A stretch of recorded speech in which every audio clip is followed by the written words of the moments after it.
जिरांड्स। जिरांड्स क्या होते हैं? आप 1 मिनट के अंदर जिरांड समझ जाएंगे, बस तवज्जो से सुने। A gerund is the ing form of a verb that functions as a noun. gerund जो होता है वो इंग फॉर्म है और फंक्शन का करती है, नाउन का काम करती है। इंग फॉर्म यानी जो वर्ब की मैंने पहले बताया था बेस फॉर्म होती है, जैसे look, looked, looked, looking.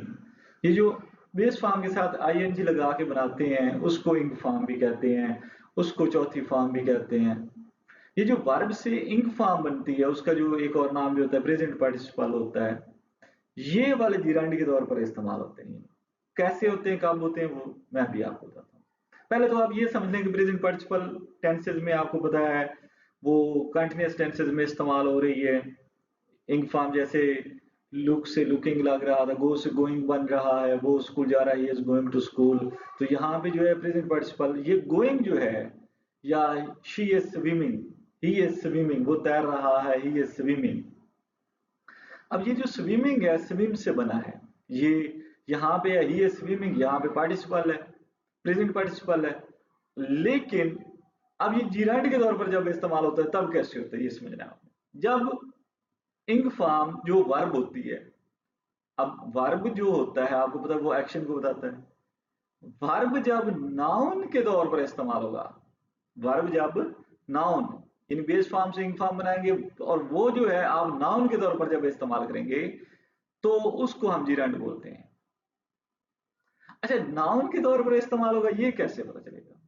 Non का तो उसने फंक्शन में आना ना, स्ट्रक्चर तो नॉन वाली उसकी होनी नहीं है, मानी तो उसका। अब जब आपको ये देखना है कि जो नाउन होते हैं ना उस उनका फंक्शन क्या होता है, उनका फंक्शन होता है वो सेंटेंस का सब्जेक्ट होते हैं, वो सेंटेंस का ऑब्जेक्ट होते हैं, वो प्रीपोजिशन के बाद प्रीपोजिशन का ऑब्जेक्ट होते हैं या कुछ खास अल्फाज के साथ होते हैं। अब यही बात आपको समझनी है। अगर यानी कि सेंटेंस का सब्जेक्ट जो है वो एक रूल है, सेंटेंस का जो सब्जेक्ट होता है वो नाउन होता है, यानी कि प्रोनाउन या नाउन एक ही बात होती है, ये मैं आपको बार बार समझाने की कोशिश करता हूँ। अब जो सेंटेंस का सब्जेक्ट होता है वो नाउन होता है।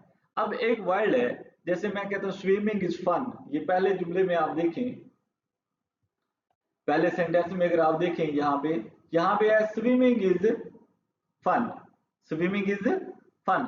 अब जब आप ये कहेंगे कि स्विमिंग जो है, तैरना जो है एक अच्छा है, खूब है, स्विमिंग स्विम से बना, स्विमिंग आपको पता है she is swimming, he is swimming, वहां पे वर्ब के तौर पर इस्तेमाल होता है।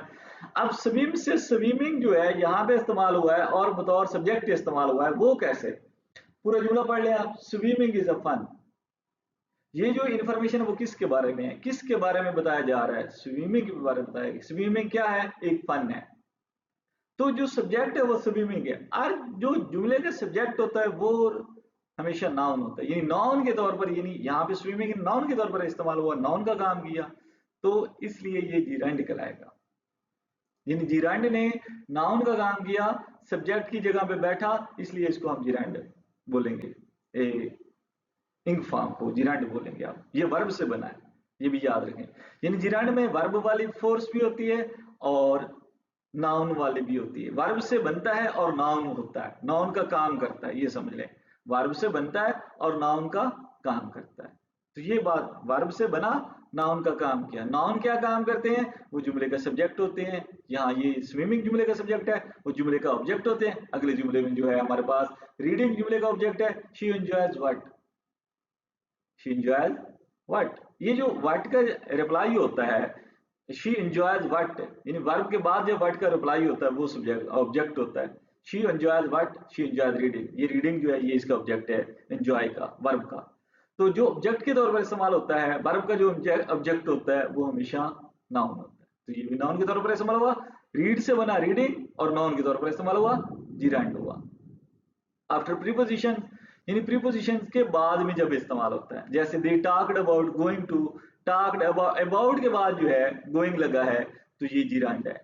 यानी प्रीपोजिशन के बाद जब इंग फॉर्म लगेगी तो वो जीरांड के तौर पर कहलाएगी।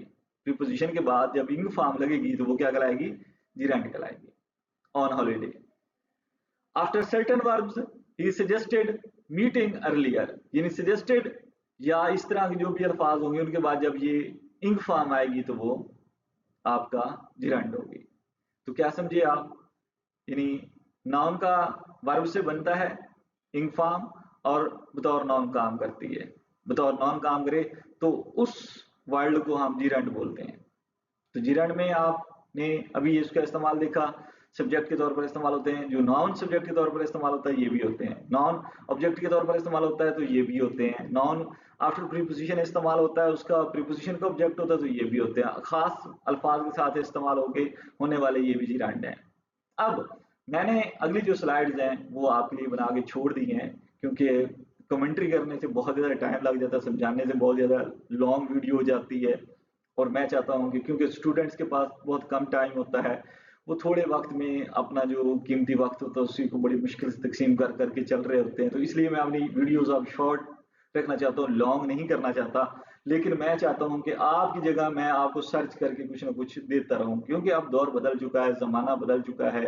अब बहुत से बच्चों के पास मोबाइल तो हैं लेकिन इंटरनेट या इस तरह की सहूलतें नहीं है, लैपटॉप्स नहीं है, या उनको फिर एआई के इस्तेमाल या उनका नहीं आता, तो मैंने आपकी सहूलत के लिए कुछ सर्च करके आगे आपके साथ नोट्स की शक्ल में शेयर कर दिया है, तो आप उसको ज़रूर देख लेंगे। जी, as a subject of a sentence जो इस्तेमाल होते हैं उसकी आप 5 मिसालें हैं। आप उर्दू इसको स्टॉप करके आप लिख लें, आपको समझ भी आएगी, और ये जुमले भी बहुत मज़ेदार होते हैं, बहुत अच्छे होते हैं, बोलने में बहुत काम आएंगे आप। As the object of a verb, अब इसको भी आप अपने पास कॉपी करके लिख लें और याद कर लें। आफ्टर प्रीपोजिशन, प्रीपोजिशन के बाद जब इस्तेमाल होते हैं तब भी आप याद कर लें, और कोशिश करें कि ये प्रीपोजिशन समेत ही याद कर लिया करें। Of flying, at drawing, for helping, इस तरह ये certain word suggested, avoid, finished, mind और कीप्स, ये कुछ खास अल्फाज हैं उनके बाद ये इस्तेमाल हो रहे हैं, तो उनको भी आप याद रखें। तो अगर आप उर्दू के साथ में ज़हन में रखेंगे तो आपको बिल्कुल ज़्यादा समझ आएगी। तो आज के लिए इतना ही है। तो मैंने आपको बताया कि जिरंड्स क्या होते हैं, और फिर उसके साथ जो है कुछ नोट्स की सूरत में आपको एक्स्ट्रा इन्फॉर्मेशन के लिए कुछ मवाद जो है मैंने वो इकट्ठा करके दे दिया है। उम्मीद है आपको समझ आ जाएगी होगी। तो आप मेरी वीडियोस को देखें भी सही, और मुझे मेरे चैनल को सब्सक्राइब भी ज़रूर कर लें।